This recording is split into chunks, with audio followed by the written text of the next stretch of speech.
বর্জনীয় এক নাম্বার, বিলম্বে ইফতার করবেন না কখনো। এক নাম্বার, দেরি করে ইফতার করা নিষিদ্ধ। ইহুদিরা দেরি করে ইফতার করে। লা ইয়াজালুন নাসু আলা খাইরিন মা আজ্জালুল ফিতরা।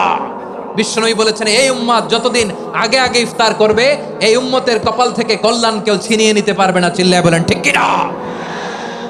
আজানের জন্য বসে থাকবেন না, সময় দেখবেন। স্থানীয় সময় যখন সূর্যাস্ত হওয়া মাত্রই বিসমিল্লাহ, খেজুর খেয়ে ফেলবো। পারবেন তো নাকি দেরি করবেন? দুই নাম্বার, রমাদানের পবিত্রতা বজায় রাখবো। কোনো তর্ক বিতর্ক অশ্লীলতায় আমরা জড়াবো না, ঝগড়া করবো না, সরাসরিও না, ফেসবুকেও না। করবেন কেউ গালি দিলে বলবেন ইন্নিমরুউন সায়েম, আমি রোজাদার। আল্লাহর হাবিব শিখিয়েছেন, কেউ যদি তোমার গালি দেয়, কটু কথা বলে, অশ্লীল কথা বলে, রমজানে তুমিও বলতে পারবে না। তুমি বলতে পারবা ইন্নিমরুউন সায়েম, আমি রোজাদার। আজকে থেকে নিয়ত করেন, রমজানে কেউ গালি দিলে আপনি একটা গালি দিবেন নাকি? কি বলবেন? রোজাদার, রমজানের পবিত্রতা আমি ভঙ্গ করতে পারবো না। অশ্লীল নাটক সিনেমা আমরা দেখব না।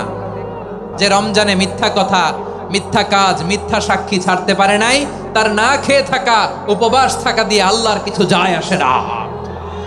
এজন্য মিথ্যার সাথে আমাদের কোনো সম্পর্ক আছে? মিথ্যা বলবো না। 4 নাম্বার, অপচয় করব না। ইন্নাল মুবাযযিরিনা কানু ইখওয়ানা শায়াতিন ওয়া কানা শাইতানু লিরাব্বিহি কাফুরা। অপচয়কারী শয়তানের ভাই। আচ্ছা, যে শয়তানের ভাই ও নিজেও আরেকটা কি? শয়তান। যে শয়তানের ভাই ও নিজেও আরেকটা কি? অপচয় করবো না। ইফতারি করতে যে আমরা অনেকে অপচয় করি, এগুলো করবেন আপনারা না। অপচয় করবো না। 5 নাম্বারে, রিয়া, লোক দেখানো ইবাদত আমরা করবো না।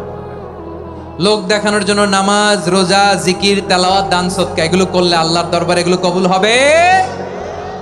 বিশ্বনবী বলেন, দাজ্জালের ফিতনার চেয়ে একটা বড় ফিতনার ভয় আমি করি, সেটা কি? আর রিয়া, শো অফ মেন্টালিটি, লোক দেখানো মানসিকতা। এটা থেকে আমরা বিরত থাকবো ইনশাআল্লাহ। 6 নাম্বার, অনেক গুরুত্বপূর্ণ, ব্যবসায়ী ভাইয়েরা, ব্যবসা করেন কারা কারা? হাত তুলে দেখান তো আমারে। মাশাআল্লাহ, হাত নামান। ব্যবসায়ী ভাইয়েরা, অনেক অসাধু ব্যবসায়ী আছে, রমজান আসলে নিত্য প্রয়োজনীয় পণ্যের মূল্য বৃদ্ধি করে দেয়। এরকম আছে না নাই? এগুলো করবেন না। মজুদদারি করবেন না। পণ্যের কৃত্রিম সংকট বাজারে করবেন না। আপনি লাখ টাকা কামায়া ভাবছেন যে রোজাদারদের কষ্ট দিয়ে ধনী হবেন। এমন রোগ আল্লাহ আপনারে দিবে, কোটি টাকা দিয়েও আপনি হাসপাতালের বিল পরিশোধ করার ক্ষমতা আপনার হবে না। 7 নাম্বারে, সর্বশেষ কথা, অধীনস্থ যারা আছে তাদের কাজের চাপ আপনারা কমিয়ে দিবেন। কাজের লোক, ফ্যাক্টরির ওয়ার্কার, স্টাফ, তাদের প্রতি যদি রহম করেন, আপনার উপর রহম করবে কে? আমার প্রিয় ভাইয়েরা, এই আসন্ন রমাদান এটা এমন এক বরকতের মাস, যে মাসে আমরা নিজেদের নাফসের উপর নিয়ন্ত্রণ প্রতিষ্ঠা করি। সারা বছর নাফস আমাদেরকে নিয়ন্ত্রণ করে, আর রমাদানে আমরা নাফসকে নিয়ন্ত্রণ করি। কথা বুঝতেছেন? সারা বছর নাফস আমাদেরকে নিয়ন্ত্রণ করে। এই যে এখন আমার খেতে মনে চাইলে যে খেজুর রাখা, আমি খেজুর খেতে পারবো। নাটস আছে, বাদাম খাইতে পারি। খাইতে মন চাইলে পানি, আমার রুহুটা চায়, আমার নাফসটা খেতে চায়, আমি খেতে পারি, পান করতে পারি। বিবাহিতরা দিনের বেলায় স্ত্রীর সাথে মেলামেশা করতে চাইলে করতে পারে, কিন্তু রমাদানে দিনের বেলায় খেতে মনে চায় কিন্তু আমরা খাই। আমার প্রবৃত্তি খেতে চায় কিন্তু প্রবৃত্তির কথা আমরা শুনি, কথা কয় না।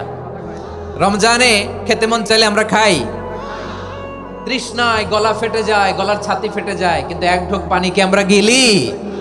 বিবাহিতরা দিনের বেলা স্ত্রীর সাথে কি মেলামেশায় যায় না। তার মানে সারা বছর নফস আমাদেরকে নিয়ন্ত্রণ করে, আর রমাদানে নফসের উপর আমরা নিয়ন্ত্রণ প্রতিষ্ঠা করি। নফসের লাগাম আমরা রমাদানে টেনে ধরে, চিল্লায় বলেন ঠিক কি না? এজন্য আমার প্রিয় ভাইয়েরা, নফসের উপর নিয়ন্ত্রণ নিতে চাইলে রমাদানের রোজার কোনো বিকল্প নাই। এটা এমন মাস যে মাসের ফজিলতেরও কোনো শেষ নাই। এই মাসকে বলা হয় দ্য মান্থ অফ হোপ। এটা আশা জাগানিয়া মাস। রমজানের কথা শুনলে আশা জাগে না হৃদয়ে?